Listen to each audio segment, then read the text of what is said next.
In this lesson on exponents, we're going to have a look at the exponential laws. Here we have our 5 exponential laws. Just a reminder that these laws can only be used when there's multiplication and division. That means in one term. As soon as there's more than one term, they can only be applied per term. Let's have a look. The first law can be used when you have values that you want to multiply that have the same base. In that case, you can simply add the exponents. So if we have a look at an example, if we have x to the power of 4 multiplied by x to the power of 7, we keep the base x and we simply add the two exponents to get 11. Second law is similar, but now for division. When you divide with the same base, you simply subtract the exponents. So if we now have x to the power of 7 divided by x to the power of 4, we subtract the exponents and we end up with x to the power of 3. Our third law is when we have one base only, but two exponents, and then we simply multiply our exponents. So if we have x to the power of 4 to the power of 7, we multiply those two exponents. 4 times 7 is 28. The fourth and the fifth law is now for different bases. So in the fourth law, we have two different bases, both with the same exponent, and then we simply give that exponent to each base. So if we have x to the power of 2 times y to the power of 3, and all of them to the power of 4, the x and the y's exponent now needs to be changed according to that 4, and we will multiply them according to our third law. So it will be x to the power of 8 and y to the power of 12. And our last law is similar, but now once again only for division. So if we have x to the power of 2 divided by y to the power of 3 and all of this to the power of 4, the 4 has to go to the exponent of x, which will make it to the power of 8, and we divide that by 3 times 4, which is 12. There are also two definitions that are important to remember. First one is anything to the power of 0 is always 1. Second one is if we have a negative exponent. Now, a negative exponent implies that we're actually dividing by that base and exponent. So if we look at an example, this will be helpful if you have 2 to the power of negative 3, which means we are actually dividing by 2 to the power of positive 3, which means we have 1 over 8. Or sometimes the negative exponent can be in the denominator, and to get rid of that negative exponent, we then move it to the numerator and it becomes a positive exponent, and then we have 8. Let's go and have a look at a few examples.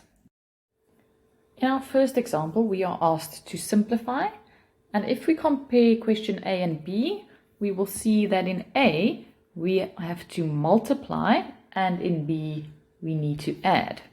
So in A, we are allowed to use our exponential laws. We can start off by multiplying the two constants as normal and say 2 times 4 is 8. When we now look at our variables, we can use our laws because both are a base of x. So the base stays the same and we simply add our exponents. If we now have a look at B, because we are now adding, we're not allowed to use our exponential law. So here we're going to use old algebra, and that is when we add, we need to add like terms. So if I look at these two terms, they are both like terms because they both have exactly the same variable and exponent. So I'm going to keep the variable and exponent as x to the power of 3 and simply say how many x to the power of 3's I have by saying 2 plus 4 is 6. So the important thing here is to realize that the exponent stayed the same because we added and we did not multiply, so we didn't use the exponential law. In our next few examples, the question is still simplify. When using exponential laws, there is no order in which you have to use them. You can choose which one you prefer to use first. Example 2, I'm going to start off by applying the exponent minus 3 to every single base. So that means it will become 2 to the power of negative 3. Then it will become x to the power of 3 to the power of minus 3, which will be minus 9 because I multiply my exponents. The denominator, I have 5 to the power of negative 3, and then y to the power of 12, because once again I multiply my exponents, minus 4 times minus 3. Next up, I'm going to change all the negative exponents to positive exponents.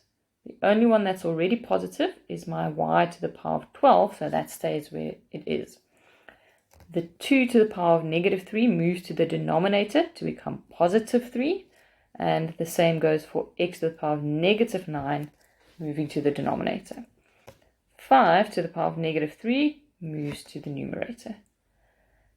Last thing I need to do is now expand those constant values. So 5 to the power of 3 is 125, and 2 to the power of 3 is 8, along with the x to the power of 9 and y to the power of 12. In example 3, we now have a minus in front of the bracket as well as a power outside the bracket.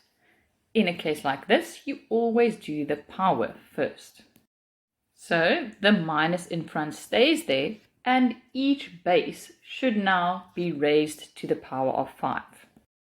Whenever a negative value has an even exponent, it will always become positive.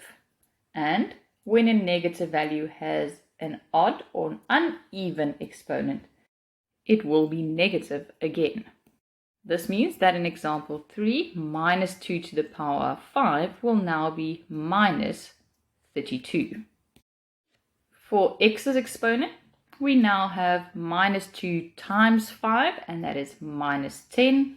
And similarly for y, we have 3 times 5, so that is 15. At the moment, here we have one term with two signs, so our next step is to multiply the minus in, and a minus times a minus is a plus 32, x to the power of negative 10, y to the power of 15.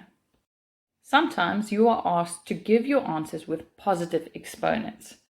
If that is the case, it means we need to rewrite x to the power of negative 10 with a positive exponent.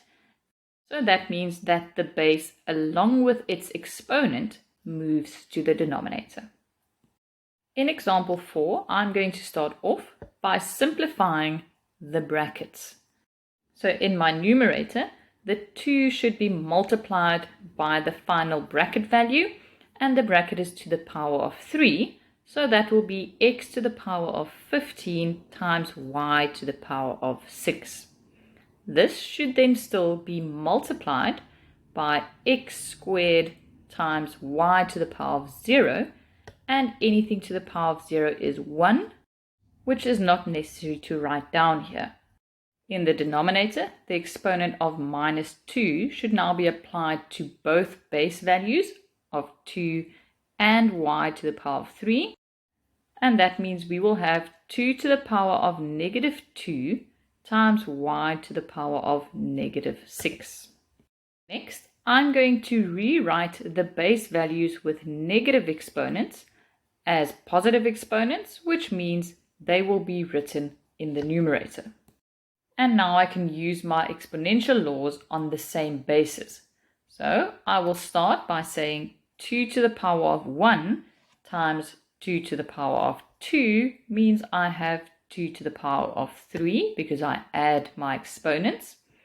And similarly, x to the power of 15 times x to the power of 2 will be x to the power of 17.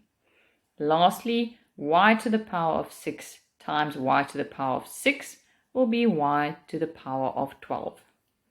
In my final step, the constant value of 2 to the power of 3 can be rewritten as 8, x to the power of 17, y to the power of 12.